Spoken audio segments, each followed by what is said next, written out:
We believe that the heart of a man is a treasure trove of untold stories, powerful lessons, and profound wisdom. Through authentic dialogues and insightful discussions, we aim to unlock these treasures, one story at a time.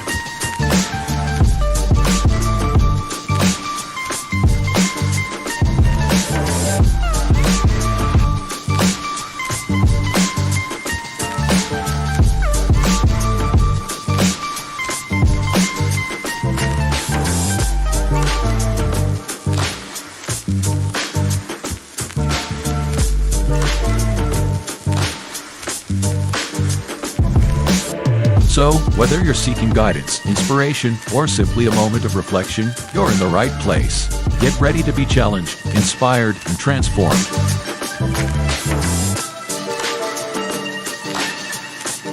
And now, to guide you through this journey of discovery, please welcome your host, a visionary leader and a true catalyst for change, Dwayne Dwyer, but we affectionately know him as the Mindset Coach. Good evening and welcome to this week's episode of the Hearts of Men podcast. We're your hosts for this evening's conversation. My name is Dwayne Dwyer, I go by the Mindset Coach, and I'm joined by my brothers, the Uncle Junior, the Consistency Coach, up here by my side, and below us, not literally below us, but just below us, is the brother, son of Timothy, the Available Man. Gentlemen, how are you doing on this beautiful Friday evening? Doing great. All things considered, doing great this evening. Happy to be here too. Yeah, I echo. I'm doing great. Can't complain, but this ain't the hour for that. So no, I'm joking. Can't complain, man. I'm here on Friday night with my brothers. Hoping that my other big brother is traveling safe, of course. But other than that, I'm here to rock. That's good, man. That's good. It is a joy to see you, gentlemen, in this new year. Everybody's alive and well. As always, look forward to sharing in conversation with you guys, just as well as sharing in conversation with what we tend to call the livest chat in social media. So if you are watching, regardless of where you're watching from, whether you're watching on Facebook, whether you're watching on LinkedIn, whether you're watching on Instagram, it doesn't really matter. YouTube, just make sure that you get into the comment section and just say hello. That way that we can acknowledge your presence, because we appreciate you being here. You can be any place else, but you chose to come and hung out. You chose to come and hang out with us on this Friday evening, and we do not take that lightly. So that being said, as always, good to see you and welcome to the show. The rebirth of Nick, Crystal Everett, Atlas Keys to Keys Realty. Good to see you. His divine appointment. Good to see you. Welcome, Miss Charlotte Jordan. As always, a pleasure to see you. Let's see, Miss Robin Brower, good to see you. Welcome to this evening's conversation. Yes, it's Maya. Good to see you and welcome. And like I said, if there's anybody else out there, I missed you, but again, it's not intentional. Just charge it to my heart. Again, get in the chat. Let us know that comments. Let us know that you're here, because we appreciate you guys being here. What other admin notes do I need to go over before we get started? I don't have any. I don't have any. All right. So that being said, I'm ready for my close-up, Mr. Demir. All right. Have you ever asked yourself, why does it feel like no matter how hard I try, I keep waking up in the same life, facing the same struggles, fighting the same invisible battles year after year? Tonight on the Hearts of Men, the first episode of the new year, we're pulling back the curtain on a force so silent, it's been shaping your destiny without you even knowing. It's not your lack of effort. It's not your lack of faith. It's not even your circumstance. It's something far more insidious: mindset creep. Right now, science tells us that 95% of your thoughts, your choices, your very actions are not under your conscious control. 95%. Imagine that. It's like living your life on autopilot with an invisible hand staring you back to the same old patterns, the same old pains, the same old reality, no matter how desperately you want to break free. This is the secret saboteur, the silent assassin of your dreams. The reason you can read every book, pray every prayer, make every resolution, and still find yourself stuck in the same place. But here's the truth the world doesn't want you to know. The same unconscious force that's been working against you can become your greatest ally. As Dr. Wayne Dyer, I got to take my time when I say that, once said, you create your thoughts create your intentions, and your intentions create your reality. The Bible gave us a blueprint over 2,000 years ago by instructing us to renew our minds. Tonight, we're going to expose every hidden program running in your mind. We'll show you how to spot mindset creep the moment it strikes and how to turn it into the fuel to fuel your greatest transformation. Because life is not meant to be a stagnant cycle. It's a beautiful progressive journey, one where you're called to grow, to become the conscious creator of your reality. So, if you're tired of living the same year on repeat, if you're ready to break free from the invisible chains holding you back, if you're prepared to step into the extraordinary destiny that's waiting for you, stay with us. The next few minutes could change everything.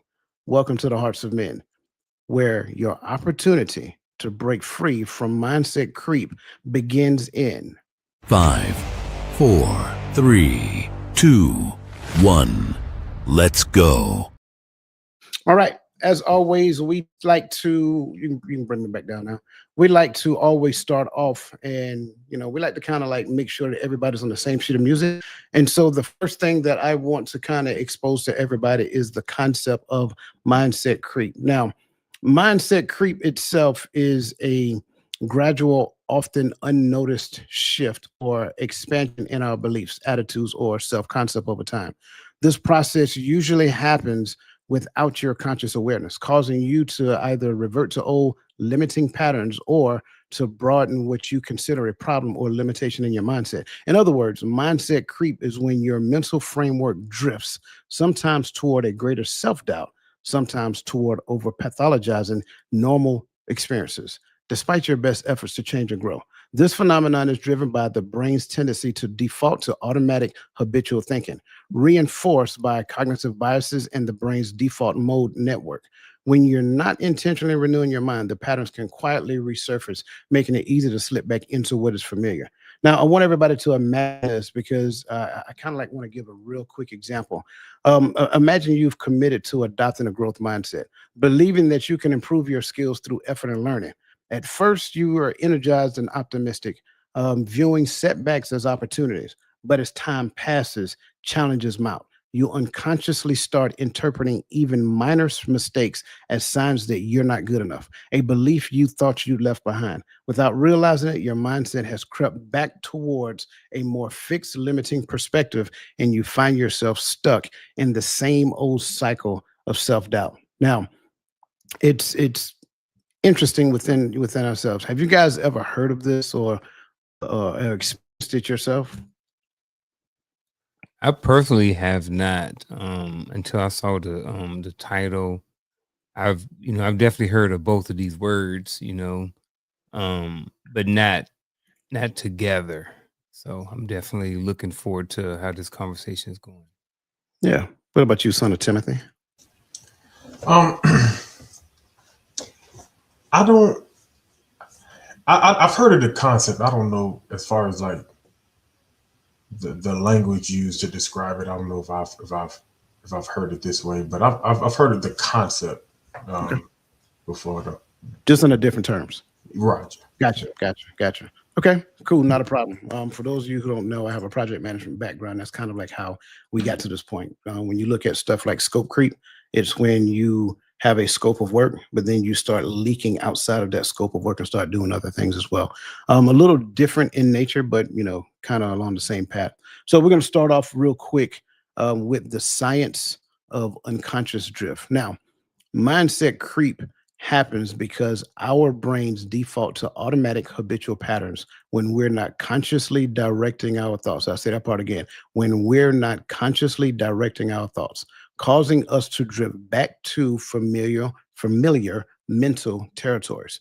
And again, an example is a man is literally what he thinks, his character being the complete sum of all his thoughts. James Allen. Now, if you've never read that book, it's a really good book, short read. It's called As a Man Thinketh by James Allen.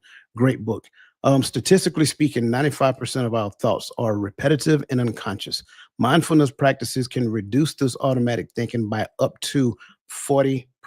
Now, gentlemen, that being said, first question I have for you, and this is something that you may have to think outside the box a little bit, not assuming that you've ever experienced this, but when you catch yourself thinking the same old thoughts, what does that reveal about the gap between your desired identity and your current mental program? And I'll ask this question again, just to give you guys just a little bit more time to process it. The question is, When you catch yourself thinking the same old thoughts, what does that reveal about the gap between your desired identity and your current mental programming? I'll start it. I will say when I think about this, one of the things that I think about is how can I put it? Growth. And what I mean by that is I heard a long time ago that sometimes, especially when we're working on things, we at some point need to be tested to see if whatever we are working on, seeing if we're growing. So if I'm working on having conversations and trying to keep my mouth shut while Gaddy is talking to me versus interrupting and trying to respond instead of listening to what he says, the only way I'm going to know that I'm getting better at that is if I'm in conversations with people to see if I'm growing. Now, to the question, when you catch yourself thinking the same old thoughts, what does that reveal about the gap between your desired identity and your current mental programming? I think one of the things that it may reveal is that you may have some growth to do in certain areas if the old thoughts are negative and or it is something that you're working on. So again, if I'm working on a particular thing and then I keep thinking about whatever it is from the past, then it's revealing to me that hey, still have some work to.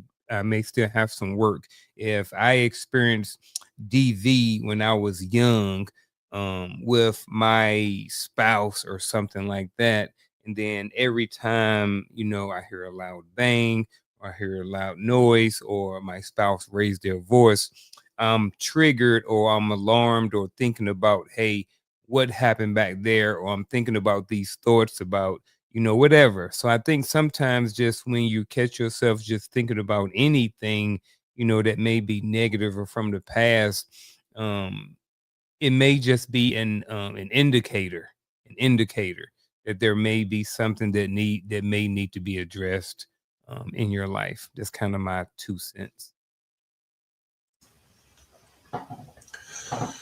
Whew. The same old thoughts. The gap. What does it say about the gap between desired identity and current mental program? It tells me that I am not actively engaged in preparing my mind to head towards that desired identity. That's telling me that I'm still feeding my mind and feeding my brain the things of the man I'm trying to get rid of. It tells me that I have an addiction to who I am versus that may be stronger than my desire to get to where I'm going. It's a few answers that's coming to my mind for this one, because it's like I'm hope, or it could be, and I use the word addiction because I even look at my life. I'm like, man, yeah, people back at home, with people that are still aware or doing the same stuff that I was doing growing up, can probably look at me and say, man, look how far you come. And some of the adults that told me, I don't know where you headed, but it ain't the right way, can come back to me and say, man, I'm so proud of you. But I look at my life and I'm like, it could be so much more if I had just dumped some of these mindsets a lot earlier. If I had dumped some of this defeated mindset so many years earlier, I could have made some of the right decisions. If I didn't think everybody was out to get me, I could have made the right choices to do this. Because that's a mindset. Those are mindsets I grew up with that were hard to let go. And I was addicted to thinking that everybody that knocked on my door, they trying to upsell me on something and I need to run them off. Might be a deal. Maybe might be worth listening to. Never, but that mindset I'm addicted to. Like I was trained that way so long, so much. That concept, of thinking that we treat everybody like we treat the the something witnesses. I ain't gonna call nobody out on here. When they come knock on our door,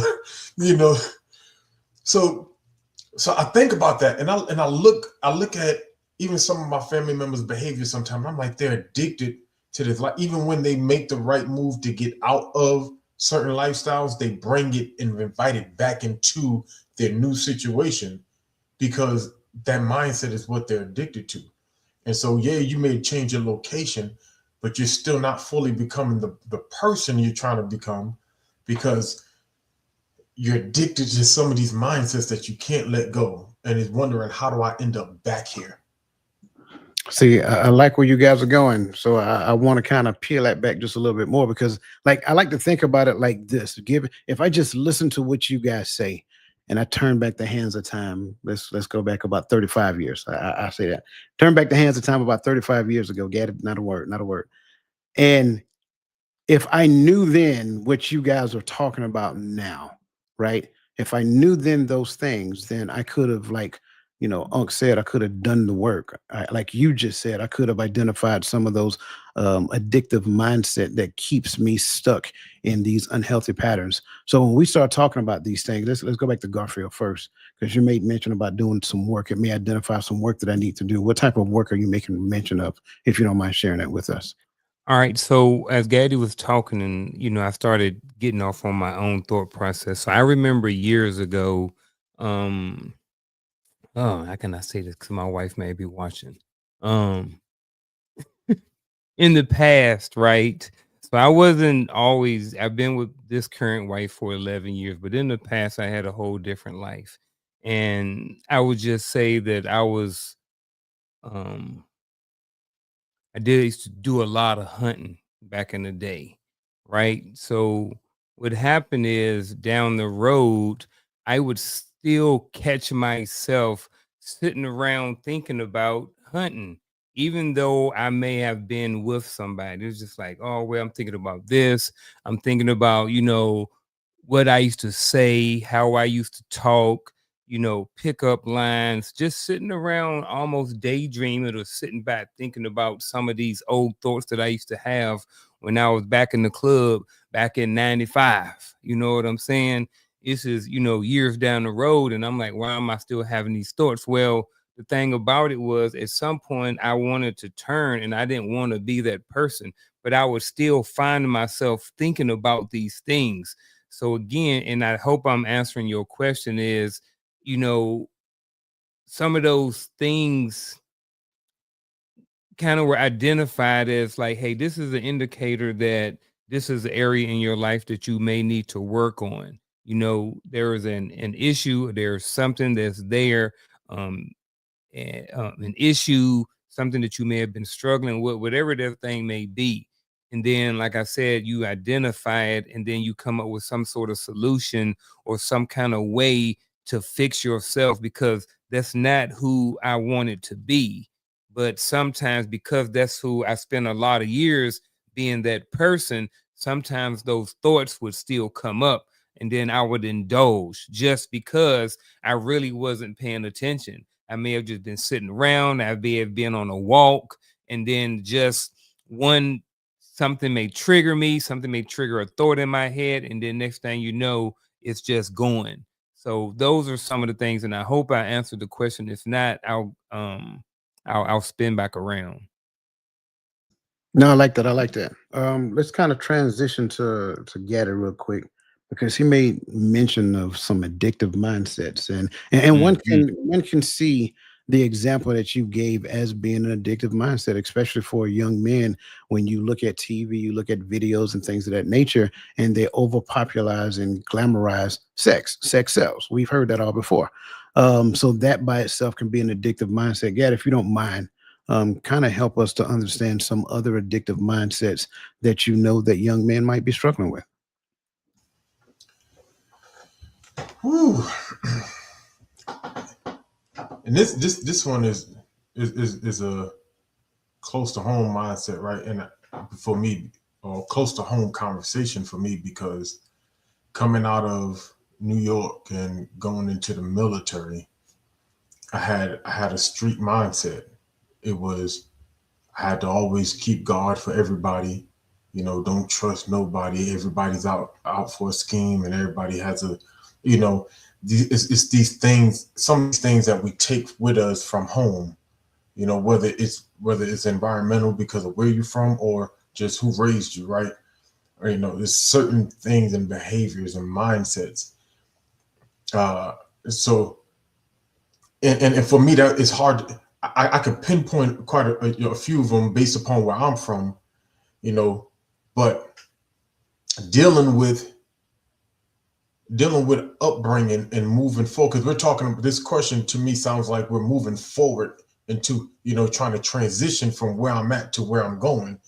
And the problem, and I think some of the things that hold us back, yes, we talk about I know it's a trigger word on here. So we talk about the corn, but remember, we always talk about, I got to work 10 times harder and be 10 times smarter and be, that's a mindset that is hard to let go, that because of what I look like, everyone is going to hold me down and try to keep me from where I'm going.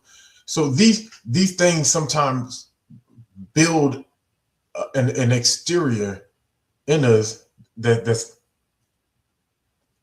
traps us. I don't even want to say an exterior, but an interior, because we're talking about our mind, but it builds a wall in our mind that keeps us from being able to go forward. So it's like, I notice when I click on YouTube on my phone and I see 4 different videos, which one am I more prone to click? Right? If I got this money video right here, but I got this video of these dudes or these girls or whatever arguing and fighting in the street, because that's what I grew up around. I'm like, let me see these crazy jokers fighting in the street. I click on that for entertainment value, but I could have been clicking on this one to elevate my finance, because I've been listening to this financial class on YouTube, or this investment class. I could have been doing this mindset video talking about breaking free from mindset creep, but I clicked on the video that was more entertaining. And so that's kind of like the concept I'm talking about when I talk about addictive behavior. It's just those things, and I think we all have it, and some of us just fight better, but it's those things that are just holding on to our coattail while we trying to move forward, that we should just leave back there. Yeah. I love it. Thank you guys for going into that, because I do not disagree with anything you said. As I'm looking at this question, I think I want to start. And for those of you who participate in Bible study, this is going to sound familiar. I want to kind of do the connection between the notion of like your thoughts and your identity, because when you may not realize it, but you have a concept of who you are. And in most cases, that concept was given to you. That concept was given to you a lot of times at a very young age, right? And then that concept kind of created your identity itself. So the concept came first, then the identity, then you have a posture. Like that's just, once I have these things, that concept and that identity, then I posture myself according to that. And then I express myself going forward. So now when I look at these thoughts that I'm having, these thoughts that may keep recycling over and over and over again. And I'm loving what everybody's put in the comments, because I'm seeing some amazing things like imposter syndrome, impulsivity, and so forth and so on. Those things tend to stem from a aspect of my identity, how I see myself. And then the other aspect of it is how I believe other people see me. So esteem and all of that other great stuff. And I think that's important for us to process and understand, because the thoughts that I think reveal the thing that I understand about myself, or something that I understand about myself. So once I understand these thoughts take place, imposter syndrome, once I understand wanting to be accepted take place, and all of these great and wonderful things, then I have to go back and understand where does that thought stem from? Was it something that was passed down to me from my parents? I have to work twice as hard and twice as smart, be twice as smart. Or was it something I adopted in the schoolyard because of the way, because kids can be cruel, man, because of how my friends treated me and I didn't feel like I measured up. So all of those things could be in the place. And I think when we look at this question, it really is revealing. And I want everybody who is hearing this, I want them to kind of think about like the most unwanted dominant thought that you have, whether it is imposter syndrome, whether it is impulsivity, whether it is just wanting to be accepted, right? Or transition from the thought into the expression of yourself. And now I'm looking at blind spotting, the expression of yourself that somebody has revealed to you that you may not necessarily like, and then think into that and ask yourself, where does that come from? And I think you'll learn something more about yourself than what you were consciously aware of, because at the end of the day, I don't care who you are, your thoughts come from your concept of who you are, or your identity as you understand it to be. Any other thoughts, comments, or feedback based upon anything I just said? Yes. I think I have a question, and maybe in response to Queen V's comment. Um, it was when you catch yourself thinking the same thought, it means you have not moved on from the past, and you need to stop and think about why you cannot transform and need to move forward. So when I think about that, I'm thinking about that example that I gave about myself. So with that example that I'm saying that I spoke about earlier, if I spend if I was a certain way, let's say whatever many years ago, and then it's been, let's say, 6 years down the road, and I haven't really had any of these thoughts, and then something comes to me, and I spend 30 seconds or a minute dwelling on it, then I kind of come to and be like, yo, what the heck you thinking about, bro? This ain't you. Does you know what I mean? Does that mean that I have not moved on, or is that just something just comes with the territory, and that, you know, because it was an habit or an addiction or something in the past, that I'm always going to be confronted, or I'm always going to be triggered, or I may always have a small moment of, I don't necessarily want to say relapse, but when you talked about the 95% kind of being on autopilot, that's a lot of time for automatic thoughts to happen. So does that kind of mean, you know what I mean? Does that mean that I'm dwelling, that I haven't moved on, or does it just mean that for that time and space, that's just where I'm at? Because even when I was having those thoughts, it wasn't like I was wanting to go out there and start hunting. It was just in the moment, like I said, I may be walking or doing something, and my mind just goes there for a short amount of time, a short period. So what do you think about that? Is that, you know what I'm saying? I think I asked the question twice, so I ain't gonna answer it again.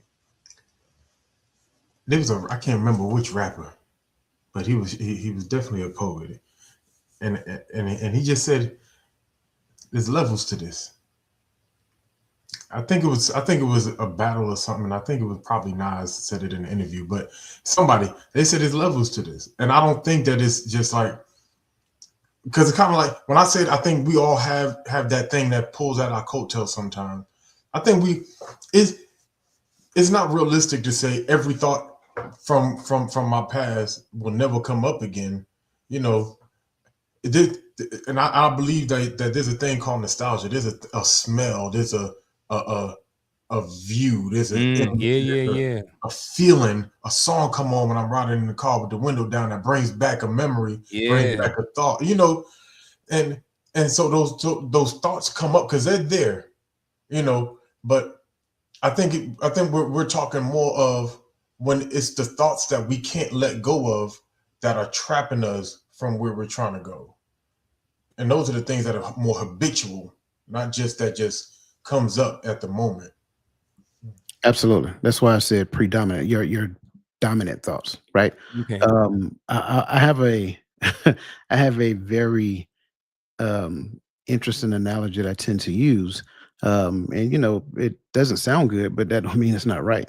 A crackhead is always going to be a crackhead until they go back and face that environment and realize they no longer have the thirst for it. Just Mm. because I separate myself from the thing does not necessarily mean I'm delivered from the thing. It's just Mm-hmm. means that I have not yet put myself back in that environment to be tempted by that thing. So when we look at these things, and I'm just going to use the example that you use, right? Um, the example that you gave is a very vivid example, and most young men can relate to that, right? That's where the analogy, what was the whole acronym about Adidas? All day long I think about sex. Yeah, that's where that came from. That's what we used to call it back then.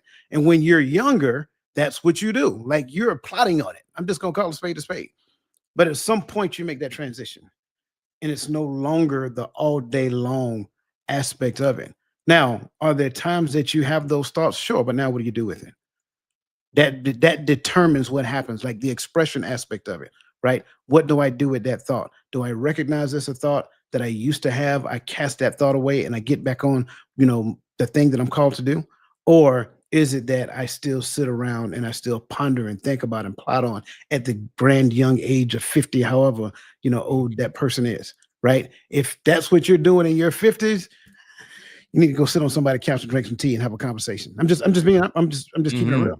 So to your question, I love the question. I love Gaddy's response that there are layers to it. You have to understand, like your subconscious memory holds so much data that you're not going to ever forget the things that you ever been through in your life. You don't forget any experience. It's not in your conscious mind.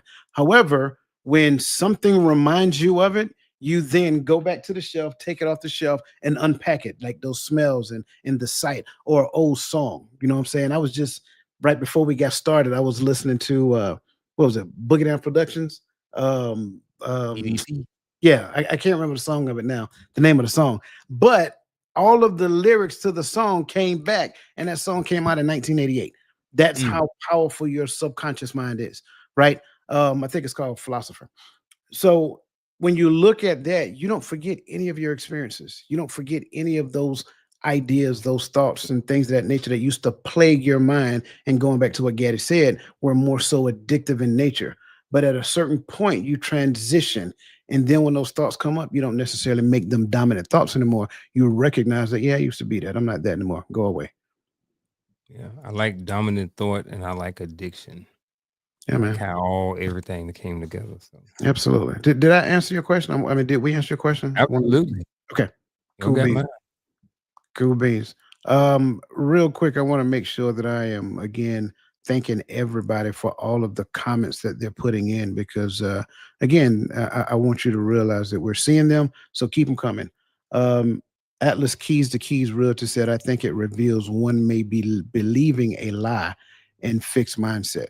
And a lot of that could be true. Some of the things that we have were given to us, and we did not question it whatsoever. We didn't question the assumptions. We didn't question the person that gave it to us. We just accepted it. And then that became a foundational thought. And a lot of the things that we do are rooted in that. So that's a great point. Miss Charlotte Jordan said, there may be a struggle going on within me. Absolutely. His divine appointment said it could also be the Holy Spirit is helping us to move or apply action to the thoughts. The final product will be delivered by the Holy Spirit. I agree, but I don't think we're that far yet. Then Keys, Atlas Keys to Keys Realty said imposter syndrome, the rebirth, the Nick made mention of impulsivity. Then his divine appointment made mention of wanting to be accepted. And I think as we hear these things, right, I think there's not a person who can't relate to them at some shape, form, or fashion. We've related to these things at some point in our life, and men go through them as well. I don't want any male out there to hear it and hear that, I just want to belong. That's just a woman thing. No, it's not. Men have that as well, right? And we all have a desire to be connected to some shape. So I just want to make sure I say that. Next question, because we made mention of this 95%, right? If 95% of your thoughts are running on autopilot, what percentage of your transformation efforts are actually under your conscious control? Okay. Unc say 5. 5%. I'm going with 5. Okay. Gad, you disagree with that?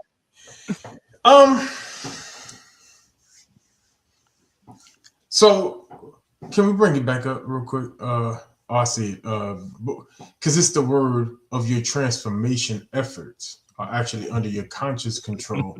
I think if I am in the process of trying to transform myself, it starts with transforming my mind, right? Then I think that number goes down, because now I am more conscious of the thoughts that are coming across, right? And so when they come across, I like Keys to Keys, Atlas Keys to Keys Realty put in the comments a scripture that I had. I was trying to remember it too while I was saying it. It's a tongue twister, man. 2 Corinthians 10:5, and and you don't have to, even if you don't read the entire verse, the beginning of it says, cast down imaginations, casting down thoughts, casting down, you know, the things that are working in contrary to where you're going, right? And so it says, and every high thing that exalted itself against the knowledge of God. For some of us, like we talked about, sometimes it's that music.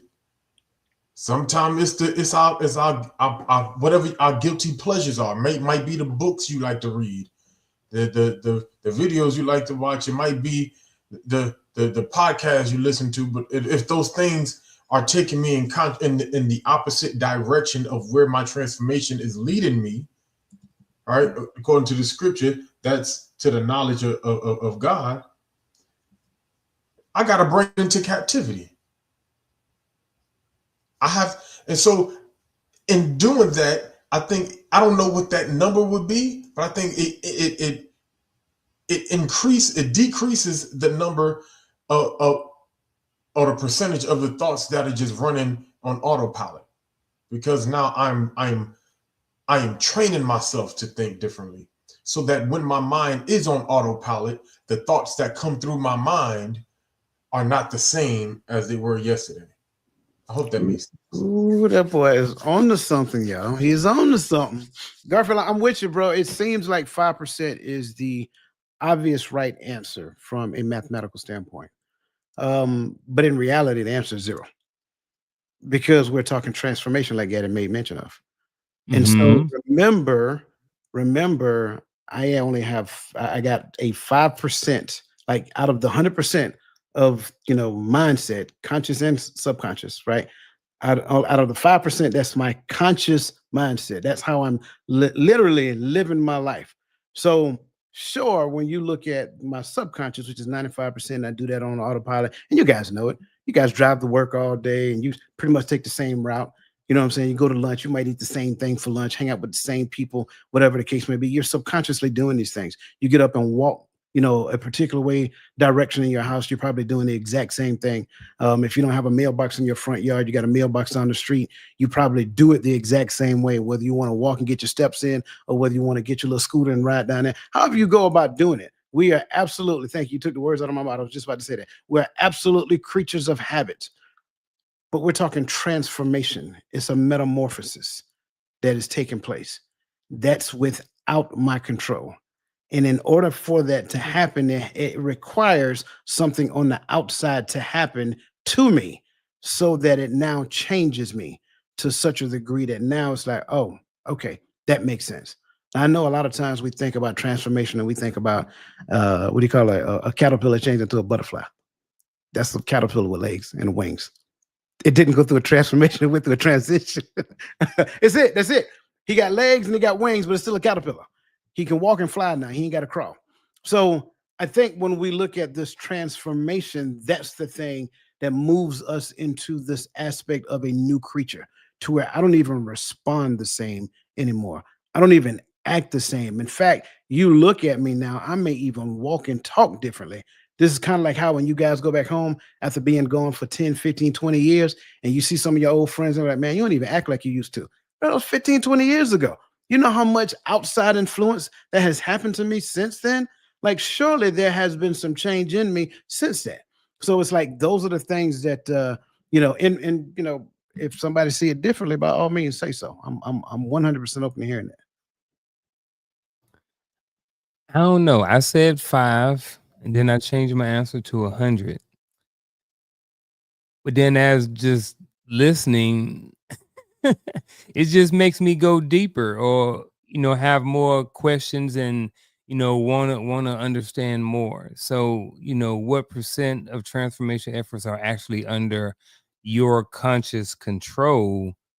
It seems like the 5% at some point has control over the 95. Now, here's what I mean.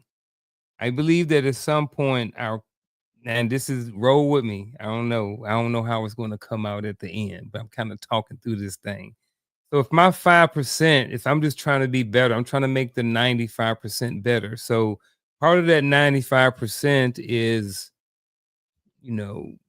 whatever, driving to work. Well, if I spend that 5% in practicing the 5% of consciousness, practicing safe driving habits, making sure I'm keeping a certain amount of space between myself and cars, stopping at stoplights, putting my blinker on, blah, blah, blah. Eventually, those conscious things that I'm thinking about in the 5% become the 95. That's what I'm thinking. And becomes the things that I habitually do and how I do the things habitually that I do every single day. Like brush my teeth, take a shower, make the bed, all of the other things like that. So I think that way I'm thinking is the 5% eventually controls the 100% because it controls and dictates the other 95%. The conscious, I don't know where I'm going, but I'm somewhere in here, just like the 5%, the 95% is of habits are based off the 5% of the conscious things that we've been doing, and then those things transition over to the things that we do habitually and how well we do or how not well we do the things habitually. I don't know, but I don't know. I feel like, or I not feel like, I think that 5% of consciousness controls a lot of that 95%, how we operate in the 95. What do y'all like? Am I way off? Like, Gad, you want to out. go first? Huh? You want to go first? Because I'm ready. You ready? I'm ready. So if you want to go first, by all means, go ahead. Okay. Yeah. Really, it's the other way around. The 95% Okay. controls your 5%. Whatever, let's go all the way back. Because there's the thing that governs your belief, right? Remember, I started talking about concept, and what was given to you is the concept that you live your life, whatever the case may be. So now we're getting into this thing called belief. What I believe governs what I see and what I take in. So when I look at that, I can give you this book right now. I don't know if you guys can see that. I can give you the book right now.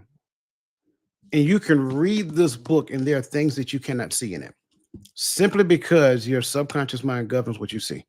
Perception and perspective, and perception. So I literally cast my own jaded views on the world based upon my belief system, but I also sift everything that I see in through my own jaded perception, and I see what my subconscious tells me to see. Now, where does my subconscious get the information from? It's what I say. I call it the Yukon. If I go online right now and I start studying Yukons, I look for a 2026 Yukon. I want the stretch SUV. I want all the bells and whistles. I'm studying it. And then when I leave the house, my reticular activating system will say, hey, the human wants to see Yukons. So now as I'm driving down the street, it shows me every Yukon that I actually see, regardless of what I currently drive. It just shows, and that Yukon starts showing up. That's in essence the same thing. So now when I say I want to go read this book and I'm going to change who I am, sure, I'm going to get some information from it, but that's a transition, because I'm slowly progressing in the direction of what I'm reading. But something on the outside is going to have to give me what I tend to call a defibrillator. It's going to have to shock me outside of what I currently know, so I can be like, whoa, you got all that out of this book right here? Yes. Well, how did you get that? And I didn't get it because my mindset is different than your mindset. So I'm seeing things differently than how you see it. Ideally, hopefully, I am conditioned based upon my reticular activating system to see the things that every human should see in order for them to go through a massive progression. Does that make sense? Mm-hmm. Go ahead, Gad. I know you're ready now. I wish I had went first, so you could have just cleaned up what I said, because you just, everything that was in my head just sounded a lot better when it came out of your mouth. So no, but teamwork, bro. Teamwork makes a dream work. You think that's how that works? But I should have threw the assist, because you up there throwing and behind the reverse. Now, because you definitely hit the train your mind part that I was thinking about. But I didn't know how to, like when you said the 95 controls the 5, I wasn't thinking that. I was actually struggling with that when he said the 5 controls. I was struggling with that because I'm thinking like Coach, you brought up the driving 5 car space behind the car in front of you, but that was a training that took place for you to think that and then even with that, there's a personality trait that is trained in you to do that, because there's some jokers that get on the highway and have to get on your bumper. They can't breathe unless they're trying to run somebody off the road. New York, but that's the character trait that has trained their mindset to do that. And so, and I like the way you put it when you brought up the book, Coach, because you unlocked everything that I talk to people about when it comes to studying the scriptures. One of my biggest struggles that I had when you go to a new church, and I was in charge of it at one church, but when you go to a new church, they do what they call new members class, right? And in new members class, you could have been in church 30 years, but just because you moved and go to a new church, we got to teach you the doctrines of this church first. I'm training your mind on how to see what we need you to see when you open the scriptures. Mm. But when you read Isaiah and he asks, to whom shall he give knowledge and to whom shall he teach doctrines? He says that it is first those who wean off the milk. See, but we give the doctrine first and then we try to wean off the milk. You got to have scripture based knowledge before doctrine comes in. Because if I give you bad doctrine, but that's all you know is the bad doctrine I gave you, it subconsciously causes you to avoid a lot of things that are brought up in the scriptures. And when I tell people some things are written in the scripture, they like, that ain't in there. No, you just couldn't see it the first time. Now that I pointed it out, you could see it. You know how many times I didn't see things in the scripture somebody pointed out, and I'm like, well, that sure enough is in there. But because subconsciously, the way I was taught scripture, I wasn't taught to notice that. And so when we talk about mindset, I think there has to be a retraining. And that's why I kept talking about, what am I putting in? What am I listening to? What am I reading? There has to be a period where I'm feeding myself. I tell my son this all the time. Son, you in 13 different things. I need you to become addicted to one of them. You want to become great. I need you to be so addicted. If it's the violin, be so addicted to this violin that you get on my nerve. Study. And ain't nothing wrong with going over different type of progressions, going over different type of scales. Learn your major, minor scale, your pentatonic scale. Learn your progression. Like, learn how to do this thing by ear. He's great at he picked that thing up like this. But are you crazy about this thing? Because if not, you're not training your mind to get better. You're training your mind to maintain. Yes, sir. Yes, sir. I love it. Man, I did not realize. Wow. I just looked at the time, man. I was like, man, it's the first section. Trivia question for anybody in the comments. I want you to fill in the blanks of what I'm about to say. I'm gonna make a statement. It's coming from the Bible. So you guys put it in the comments, the rest of what it said. Knowest thou what thou readest? I'm gonna ask again. Knowest thou what thou readest? It goes perfectly in line with what we just got finished talking about. That being said, if you have not hit the like button already, hit the like button. Share it with somebody else who you think will benefit from it, because I think we're doing an awesome job on this conversation so far. So the next section is consciousness as the foundation of reality creation. Mindset creep is fundamentally a consciousness problem. When our awareness drops, we unconsciously return to old states of being that recreate familiar circumstances. Neville Goddard said, change your conception of yourself, and you will automatically change the world in which you live. Individuals with higher trait mindfulness demonstrate 60% less default mode network activity and 35% greater functional connectivity in attention networks. Gentlemen, that being said, If your external world is a mirror of your internal state, what is your current state of reality telling you about the level of consciousness you're actually operating from? I need to draw a This feels loaded. diagram. I ask it again. If your external world is a mirror of your internal state, and it is, what is your current reality telling you about the level of consciousness you're actually operating from? And you can generalize it, you don't have to make it specific.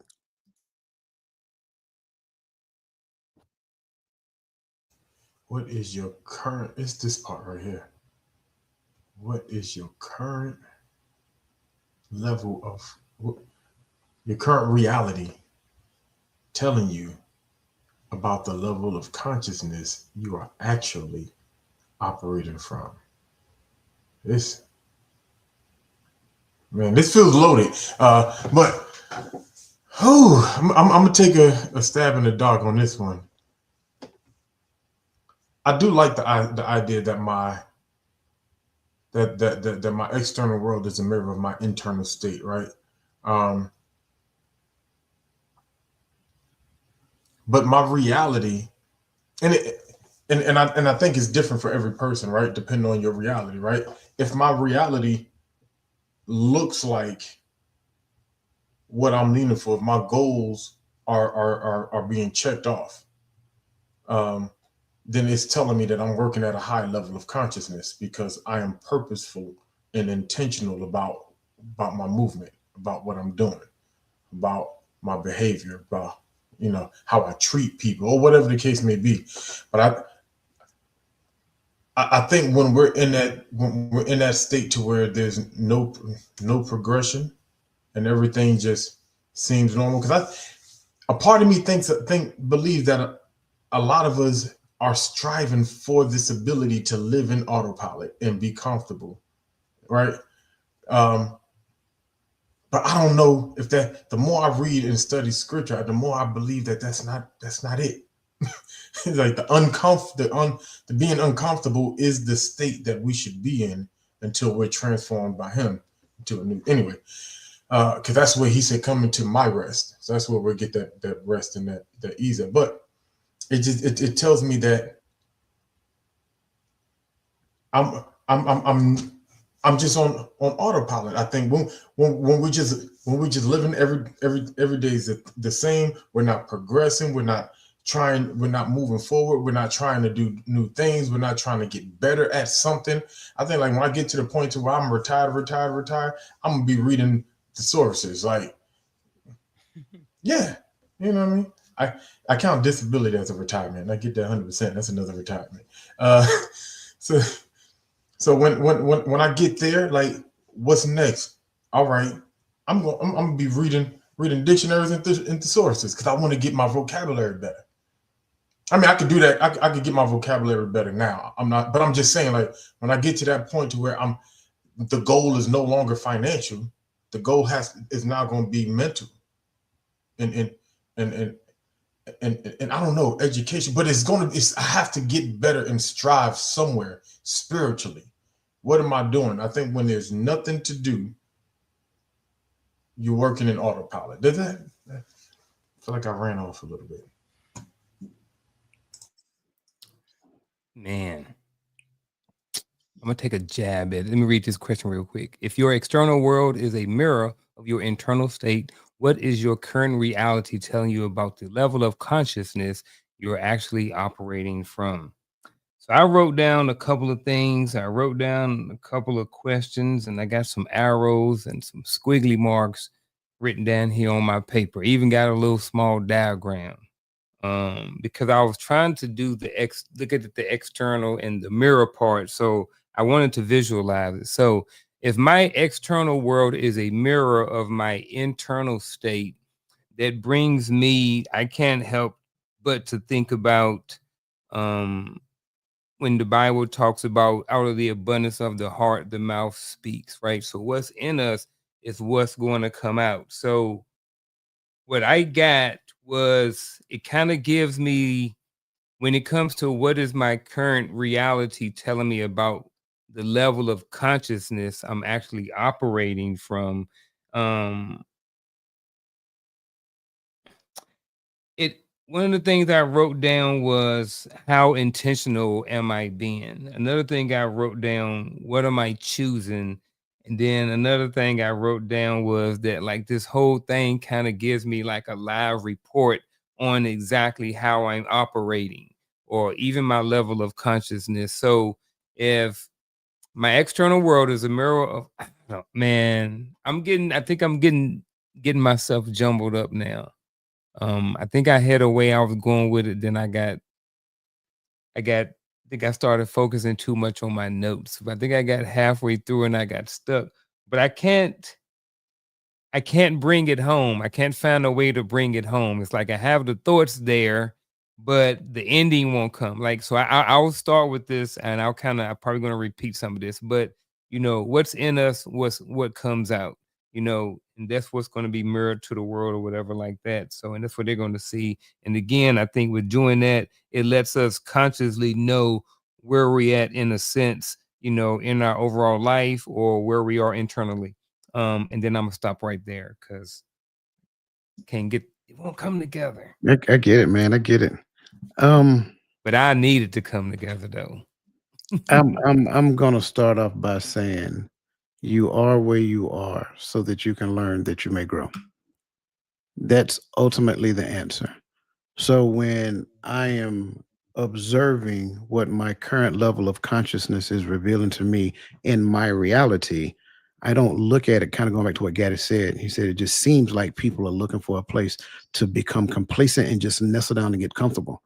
But in essence, what it's revealing to me, number one, is where I am, but it's also revealing to me the limitations that I'm imposing upon myself. And if I can understand it to be just that, then it also will reveal to me the gaps that I have in there as well. So, what does that really mean? That means that it's like I love watching like some of these mind-blowing movies like Limitless and Interstellar and Inception, like movies like that, because it really challenges the way that you think.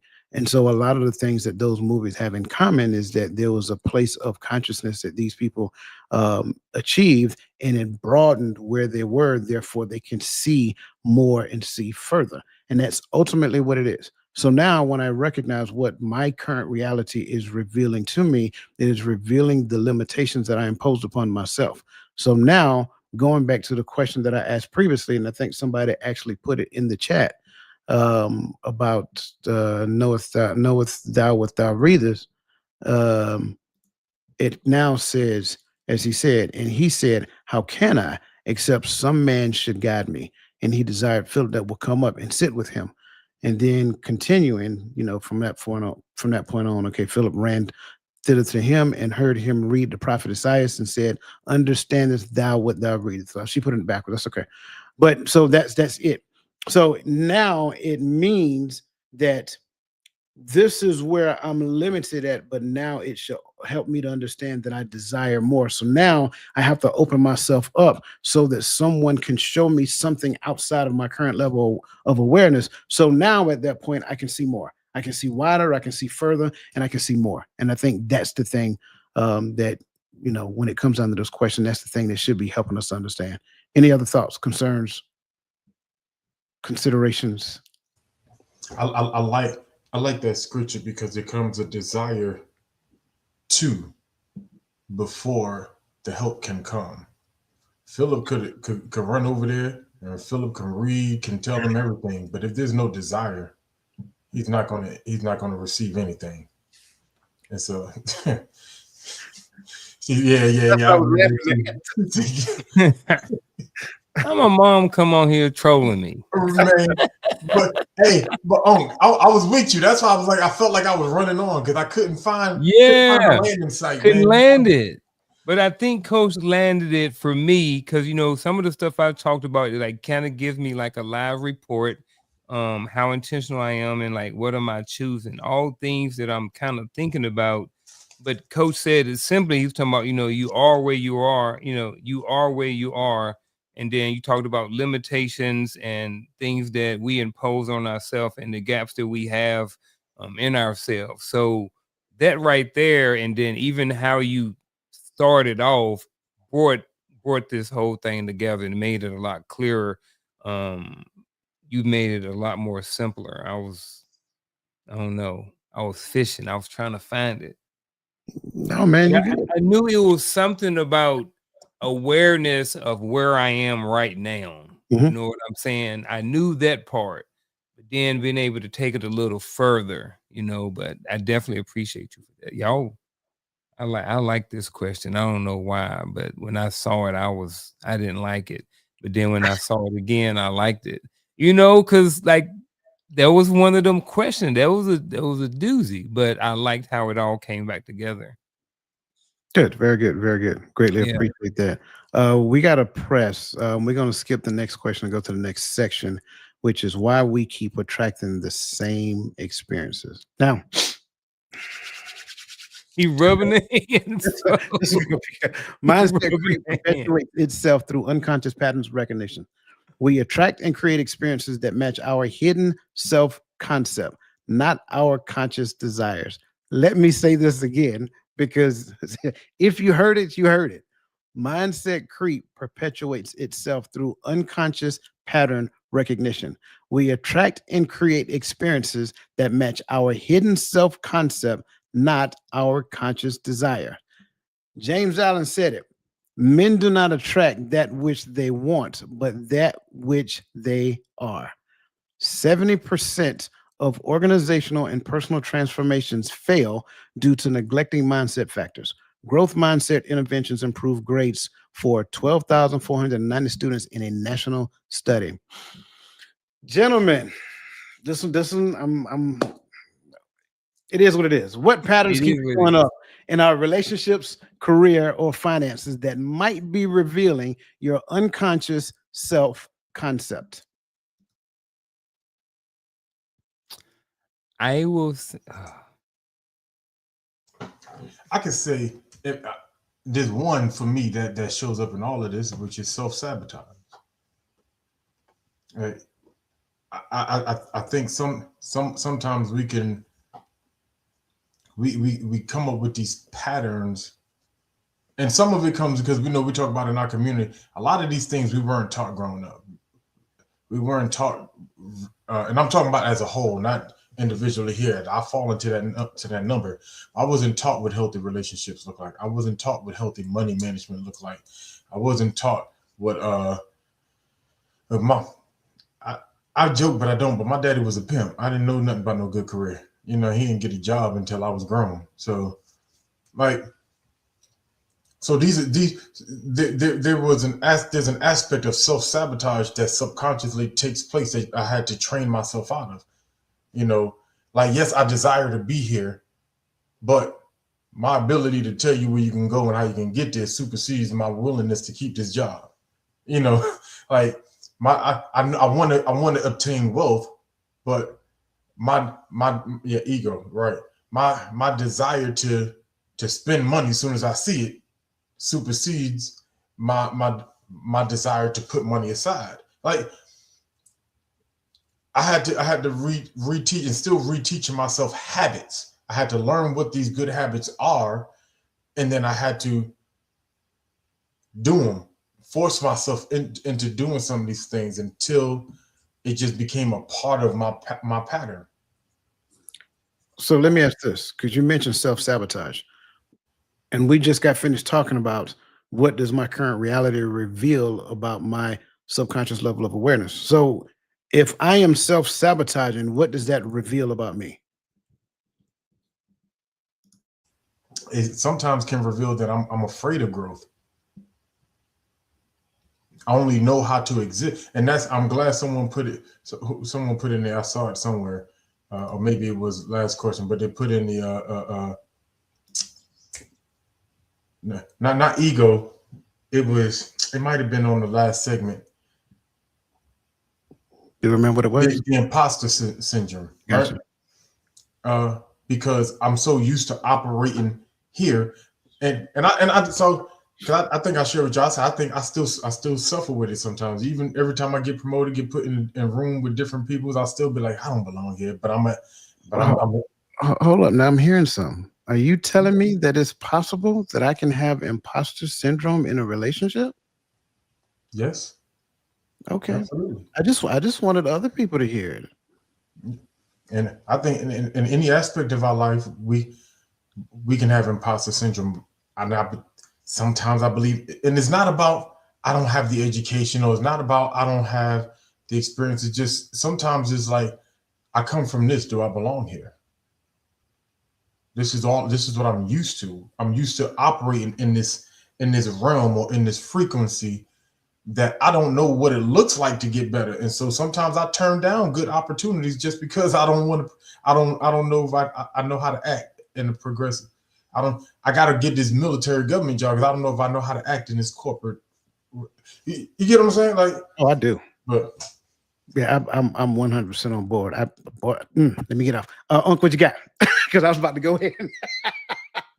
You about to let it loose, huh? I mean, you already ready for this because as soon as we went to this thing, the first thing you did, start rubbing them hands together. So, what patterns keep showing up in our relationships, career, or finances that might be revealing your unconscious self concept? So, I kind of wrote down one for all three of these, and then I started thinking about whether or not I could lump all three of these together into one category or to one term or something like that. So when I came down to the relationships, for some reason I went negative, and I think that, you know, whatever it may be, one of the things that it reveals about your unconscious self concept may be what you actually believe. So if some pattern keeps coming up in your relationship, it may be based off of what you believe when it comes to that relationship or whatever that thing may be. When it comes to the career, I wrote down the word expect or expectations. A lot of people in their careers, they're expecting to be a certain way, or I should have got promoted. Why y'all promote coach? You know what I mean? Like, all he do is hang out in the motor pool and hang out in the gym. Like he don't be training those soldiers. You know what I'm saying? So why he get promoted? And then when it comes to finances, I wrote down the word deserve, and then I wrote down my mindset on what I think I deserve. And that is tied into the finances and how someone's finances should be or are, not should be, are. So again, if I'm looking at the questions, if I would have to come up with something, I think what patterns keep showing up in our relationships, career, finances that might be revealing your unconscious self concept. I think if I was to put a word or phrase, it would be it reveals what I believe about all of these different things. Um, so that's kind of where I want to land right there. I want to kind of put a pin right there. I may have something more, but that's where I'm at right now. I think that all of this might be revealing, your unconscious self concept may overall have something to do with overall what I believe about all of these three different things right here. Man, listen, I love what both of y'all are at in this question. The first thing I want to kind of start off with, and I'm gonna make this statement first before I respond to the question. We need to understand that every principle is a microcosm of itself. So when I look at these principles that govern our existence, I have to learn how to employ them for the betterment of my situation, the people that I'm around, so forth and so on. So when I understand what the law of sacrifice is, right? Giving up something of lesser value for something of a greater value at a later point in time. That's the law of sacrifice. Well, we can clearly see that when it comes down to finances. You invest in your retirement, at least so you think, because that's what you were told years ago. But the problem is that we did not incorporate other principles into that principle and recognize that the the factor that is used that governs all of it is time. Everyone on this panel right now, and people aren't going to process. They're going to be like, "Yeah, I get what you're saying," but Rid yourself of the ability to say that before I say what I'm going to say. If you're that person in your mind that's going to say, I get what you're saying, but don't say it. Just remove that from your thoughts right now. Everybody on this panel is a millionaire. You've made $1 million in your lifetime.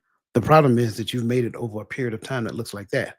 What happens if you learn to condense time to where you make it in that short amount of time? That's the whole concept of what I'm talking about. When we look at it from that lens, that changes everything. Like, wait a minute. That actually makes sense. Okay, cool. Well, take that whole concept of, time, space, and matter and move from the aspect of talking about finances and let's move into relationship. Because again, whatever relationship you're in, I don't care what it is, whether it's work or whether it's intimate, whatever, what you're seeing is more so revealing to you something that you believe about yourself. So if in this space we're experiencing this and we're experiencing that, and we're experiencing this, the question I got to ask myself is why?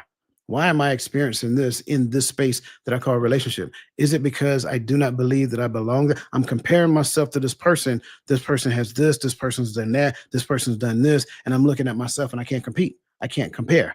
Oh yeah, by the way, relationship is not a space to where we compete. It is a space where we're supposed to collaborate. So am I looking at it as competition? Because in my mind, when I was younger, I was told I got to be smarter and I got to work harder. And when I go into the space of relationship, I work harder and I try to portray myself as being smarter, but yet that's not my role in the relationship. My role in the relationship is not to be smart. My role in the relationship is not to work hard. My role in the relationship is to collaborate.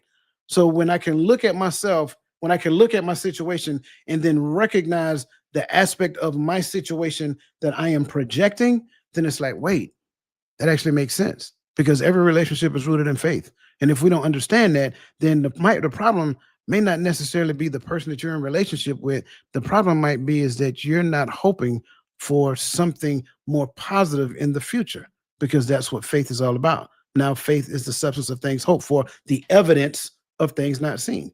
So now, if I am hoping for an outcome in this relationship that is fruitful, that is loving, that is caring, that is actually collaborative, and we actually work with other people in the community and help build them up, so forth and so on, now it requires me to produce the evidence right here and now that I believe out there that's where we're headed.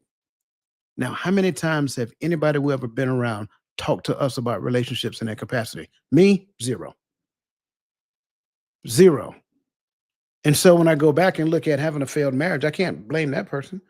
I got to look at me and say, you know what? I did not know that. No one ever taught me that. No one ever asked me, knowest thou what thou readest? So now I'm in the aspect of looking at what my parents did and trying my best not to recreate that. But guess what? There's this thing called self-concept. And that self-concept had no other alternative but to create the thing that was injected in me. So now where do we go from here? I'll pause right there.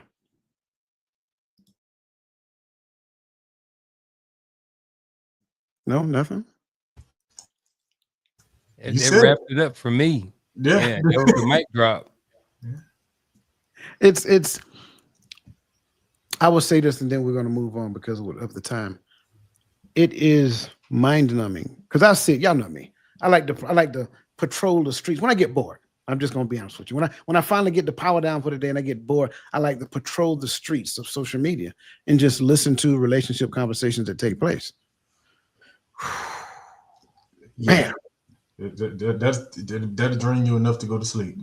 Man, it is debilitating. It's like I can't even put it in words. And then and then some of them have the audacity to say that they're coaching somebody and stop it. Don't do that to somebody else's child. Go get some help before you infect somebody else. That's it. And I say that for it, and I don't mean that in a harsh or disrespectful manner. Do better. That's just it. Do better before you call yourself trying to teach what you don't know. That's just it in a nutshell. Again, greatly appreciate everybody in the comment section. I love what you guys are putting there. Good to see you, Elnita. Welcome as always. I think I seen Chosen One earlier. Again, you guys are awesome. Keep them coming, right? We're loving all the comments. Make sure you hit that like button as well. We need to move on. We need to move on. Let's move on to why trying harder often makes things worse. Why trying harder often make things worse. The more forcefully we try to change the external without addressing consciousness, the stronger our mental elastic band snaps us back to our original state, creating a transformation paradox. Wallace D. Waddle stated, whatever you habitually think yourself to be, that you are. You must form now a greater and better habit. You must form a conception of yourself as a being of limitless power. Interesting enough, consistent mindfulness practices reduce automatic thinking patterns by 40% and increase cortical thickness in areas related to attention and emotional regulation. So the more consistent I have a thought, the more thicker the neural pathway becomes, creating it into a habit. Now, that said, how might our efforts to fix our external life actually be reinforcing the very identity that created those circumstances in the first place?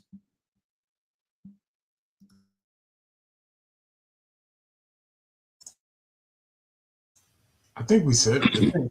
You, and what we talked about and what you read, it just kind of reveals it. Like if the work is not done on you, and talked about doing the work. If you haven't done the work, you're gonna continue to revert backwards. Like is and it's the same thing I was saying when I'm talking about bringing those old mindsets forward will make you feel like, how did I turn this new situation into the old situation I thought I was getting out of?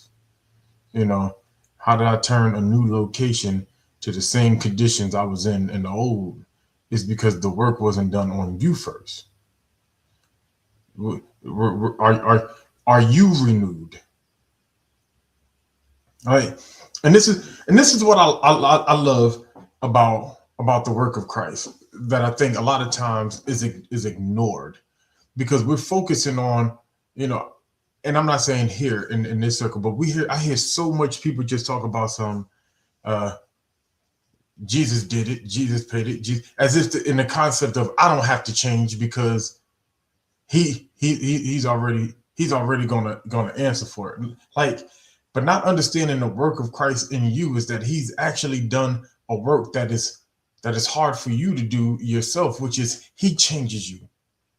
He gives you he gives you the spirit that he cleanses your sins from the point that you receive, but then he begins, and the Hebrew writer says that he perfects the comer thereunto. He begins to work and mold you to where you be. So now when he looks at you, he can say, any man that be in Christ, he's a new creature, because I did the work. I know what he looked like. I put him on the potter's wheel, and I begin to mold him. And so we don't. I think I cannot stand preaching that preaches and teaches that you're going to remain the same hot mess, but say Jesus paid it. Yeah, he paid it, and then he changed you. He did a work. That's the sanctification. We stick on justification, but we never talk about sanctification. And so the sanctification comes. That's when the be and the do meets.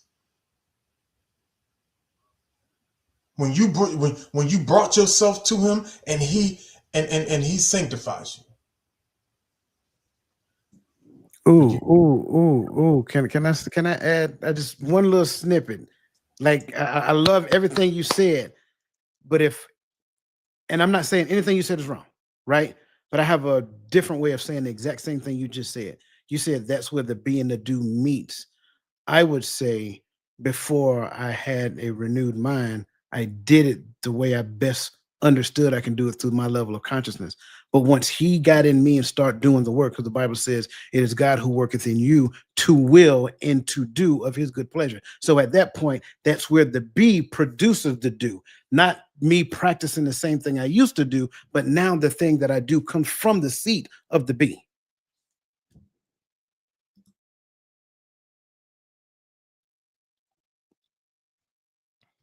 How might our efforts to fix our external life actually be reinforcing the very identity that created those circumstances in the first place?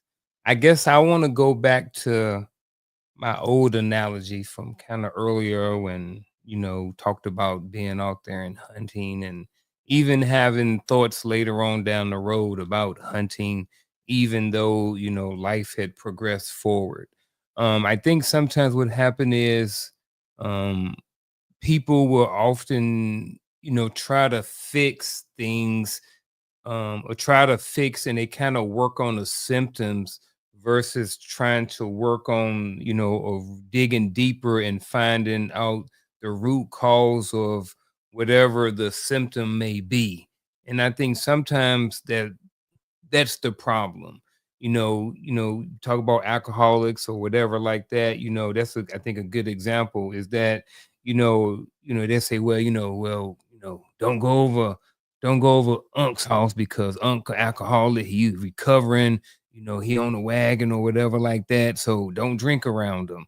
Unc don't go to the club no more. Don't go to the bar. So instead of me actually fixing and working on the actual things that contribute to the alcoholism, I'm focused on worried about fixing the symptom or not being in a certain place or not being around a certain thing. So I know I didn't get all the way there, but I know what I'm thinking about has something to do when it talks about fixing our external life.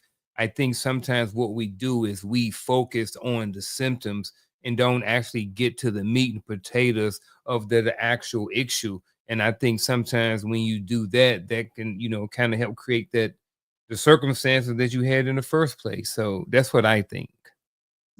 Yeah, I love that. I love all of it actually. Mm.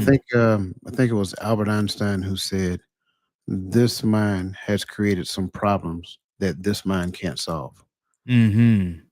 And I think that's what we believe that we're doing. So we'll go and look at something on the internet. I'll go and look at a YouTube video, and unless it is a step by step instructions on how to, change my oil in my car, something of that nature. That's not an internal change within me. That's something me taking somebody instructions and going applying it and seeing if it works. It's an instant understanding of that thing. Hmm. But when it comes down to fixing something that's internal within me, it's very hard to go and take somebody else's instructions and apply them and then without no type of interaction with that person think that it's going to work, because the only thing I'm going to do, again, perception, jaded lens, as I take it in my jaded lens okay, I say it like this: y'all ain't never got no instructions and say, yeah, I don't need that. I got 7 Hmm. screws in here, I can do this Yep. in 4. You ain't never done that. Exactly. Everybody who's ever got something and put it together, you had some leftover screws. You be like, where them screws come from? Oh, well, it's together now. We'll ride it till the wheels fall off. Yeah, the same thing you do in your life. And the issue is the mindset that you currently have created your current reality. And when you believe that you are going to fix it, those thick neural pathways that I talked about show up. And it feels very uncomfortable, very frustrating. You will even get angry, and then you say, "You know what? I'll do this later." And you get mad. You feel a very heightened sense of anxiety, and all of that stuff exists because, and somebody put it in the chat earlier, in the comments earlier, your ego say, "Hey, wait a minute, we got this deal, me and you, we in this together. How you gonna talk about you want to be some? We gotta understand it, me and you. We've been doing this for the longest, and I'm content with where we are. But then you're over here like, I don't want to be that person no more. But ego like, no, no, no. We gonna stick with what we know because it's been working for the last 20 or more years. So your ego is going to fight you for this thing that you're trying to do. And guess what? Unfortunately for you, your ego is going to win. It may not win 100% of it, but 95% is success. All it's trying to do is get you to quit doing the thing that you're currently doing. And here's the funny part about it. Look at what time of year it is. Do we see that happening every year right around this time? Gym memberships go through the roof. But wait about February. They'll go away. Oh, well, I got tired. I got a little, I did enough. I did enough. Yeah, ego won. The same thing. If you can see it in your physical behavior, that is enough evidence for you to recognize that, hey, I need some help. This is a lot more challenging than what I thought it was. And lo and behold, don't talk about what Gaddy was talking about previously. Don't talk about renewing your mind. Don't talk about overcoming the things that kept you stagnant for all of these years because you're trying to live according to his will, and you are still struggling trying to figure out what his will is, not just in general, but for your life. Because those two things matter. You just can't say, oh, well, I got what his will is and I'm good. No, because you need to understand what his will is for your life as well, because that's how you specifically get the opportunity to participate in his will. He has put an aspect of himself in each and every last one of us. He just didn't put the same aspect in us. So now it's your responsibility to figure out what that is. That's part of the dilemma. That's part of the struggle. And and let's be honest, your flesh like doing this. Your flesh like, hunting and, shopping and doing all these other things. So I'm just saying, that's just kind of like my thoughts there, man. Any other any other thoughts you want to add to it? Somebody go relieve Victor of his rights. Welcome in, Victor. No, welcome out. Welcome out. Any other thoughts? That part. Any other thoughts pertaining to this? Not. I'm going back and look at it. No, I like that. I think sometimes it can be challenging to kind of fix stuff. And I think one of the things, when it comes to just fixing anything in general is just the awareness that there's something that needs to be fixed. You know what I'm saying? And I think, with being on autopilot 95% of the time, it's like you're just going. So you're not always consciously aware about every single thing that may be going on, every single word that come out of your mouth. And that's why, someone said that they need to work on what is it? Impulsivity. Impulsivity. There you go. Appreciate it. I knew somebody was gonna hook me up. I was up there trying to find it. I don't know why I'm looking up there. The answer ain't up there, but it was up there somewhere. Yeah, it is. But it's like, I'll just leave it at that. Yeah. I love it. Well, I'll see what time it is. Listen, I want to do a little something different. I believe you guys have already started working on your final thoughts, but I don't want to leave our audience without the end of this as well. So I want to begin the end of it, and then I'm just going to transition into our final thoughts. So let me first be obedient and let everybody know, like, again, this is our bittersweet moment, but it's time for us to transition into our final thoughts.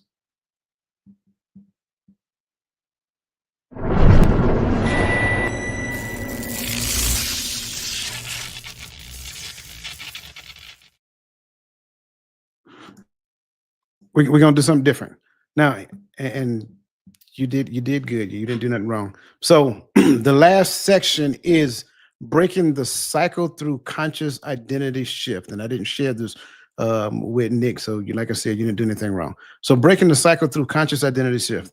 Permanent transformation happens when we become conscious of our unconscious patterns and deliberately assume a new identity at the level of being, not just doing. Listen, if you're listening to me, this is not easy. I'm going to tell you the God honest truth. If you really digest and process this right here, this is a lot more extensive than your conscious mind can ever understand just at this level. However, Napoleon Hill told us this. He said, whatever the mind can conceive and believe, it can achieve. Whatever the mind can conceive and believe, it can achieve. Individuals with higher trait mindfulness show 35% greater functional connectivity in attention networks. Now, that being said, I want to ask this question, gentlemen, and if you can, I want you to rope it into your final thoughts. What would you share with someone in relation to the one thing they need to believe about themselves right now to naturally and effortlessly create the life they desire? I'll say it again. What would you share with someone in relation to the one thing they need to believe about themselves right now to naturally and effortlessly create the life they desire. Now, that being said, we're going to transition into, our individual main stages, and we're going to start off with the great Uncle Junior. I appreciate that. I really enjoyed the show. I really enjoyed everything that came out of it, all of the talking points, all of that. To leave you guys, in response to this question, what would I share with someone? I think one of the things that I would share with someone is that they need to believe that they can. I think a lot of times when you talk to people and you say, hey, someone is thinking about making a transition or evolve and or get better in a specific area in their life, and then you may be having a conversation and someone may say, well, hey, you should go out and do X, Y, and Z, or maybe you should get up at 4 o'clock, or maybe you should read an extra hour a day. And a lot of times what comes from that is some sort of hesitation. And I think sometimes the hesitation comes from the disbelief that they can achieve whatever it is that they are talking about, or that they may have said that they wanted to do. So someone may say, hey, I want to go and I want to lose 10 pounds. And then someone may say, hey, well, get up in the morning at 4 o'clock and just go for a walk. And they say, well, I can't get up at 4 o'clock. And I'm not saying you have to do those specific things, but I think what happens is there's that immediate hesitation. And then there's that thought process that says that I can't do that. And a lot of times I think that comes from the belief in their self, where they say, well, I can't get up at 4 o'clock. I don't get up to 8, So I think one of the things that I would say to somebody when it comes to one thing that I would share with someone in relation to one thing they need to believe about themselves right now to naturally and effortlessly create the life they desire is, number one, is believe, like really believe that you can achieve whatever it is thing that you said or you think that you may want to do. I think that's the big thing right there, because again, I don't think everybody who comes up with a goal automatically believes that they can do it. A lot of people 9 days ago wrote down and created vision boards and a lot of things. And then tomorrow, statistically, is January the 10th. And that's when a lot of people statistically stop, or they've already stopped, or like the last day of their New Year's resolution. So I think belief in that you can continue it for a certain amount of time is just the start. Again, there's goals and plans and all those other things, but that's another conversation for another day. But believing in yourself and believing that you can do something is the one thing that I would share with someone about all of this. So, and that's my final thought. Whew. And in response, the one thing you need to know about yourself is that the first mindset change you need is to believe that you can. I brought up a scripture that we talk about a lot more often than I'm used to talking about. But we brought it up on Friday or on Sunday, and he says, well, if you believe that there is one God, you have done well. But the addendum was, devils believe and tremble. All right, so the belief is the starting point. But now let's start to put in action. The one thing you need to know about yourself is you have to start to believe. So I think the first mindset shift that needs to happen is, what are the blockers keeping me from believing? And then I have to address those things first. Nothing else that I say after that, nothing else that Unc said, nothing else that Coach is going to say matters if we don't deal with why I don't believe that I can. All right. Now, after I've done that, all right, I think it's important, because I also believe if you see it, you can begin to achieve it, right? And so begin to write out where you're going, and then write out where you are, whichever order you want to write it, right? And I'm glad Coach you asked this question because it was right along the lines of what I was already writing. So look at, won't you do it? And then begin to lay out the behaviors and the mindsets that's keeping you where you are. And the next one sounds similar, but it's different. What are the mindsets that are keeping me from going forward? Because there's some mindsets that are the reason why you are where you are, but then there's some mindsets of why you can't move. We have to lay these out and address these. Then begin, and I'm gonna move because I don't want to hold you. So after I identify what are the mindsets that's keeping me from achieving, then what do I need? And what are the mindsets that I need? What do I need to learn? What do I need to know to begin to move forward to where the goal is? Because if I don't know where I'm going, that's why I'm writing that direction, where the end point to me is important. Because if I don't know where I'm going, Paul said this is one thing that I do, forgetting those things which are behind me, right? Getting rid of those things which are behind me and pressing towards that which is before me. Therefore, I press towards the mark of the prize of the high. But he knows where the mark is, or the prize of the high calling, which is in Christ.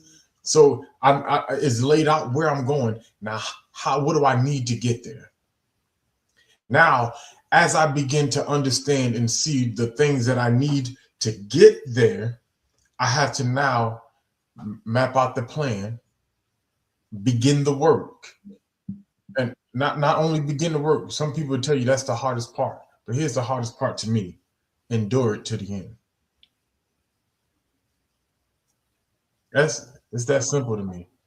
You got this. You know where you know what you want to go. And if you don't know, begin to pray about it.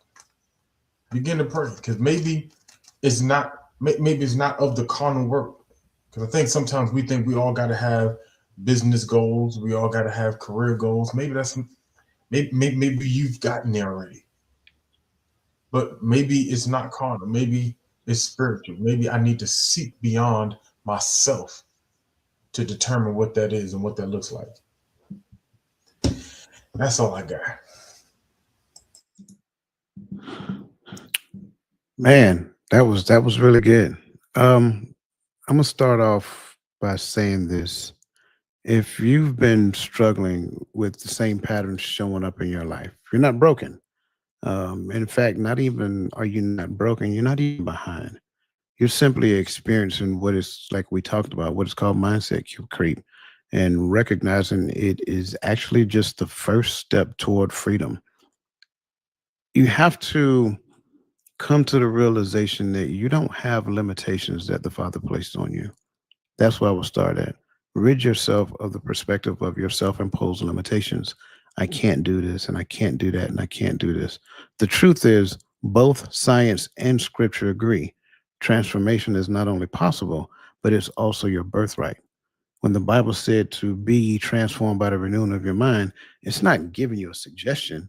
It's actually revealing a fundamental law that science now validates, which we talked about, which is called the law of consciousness.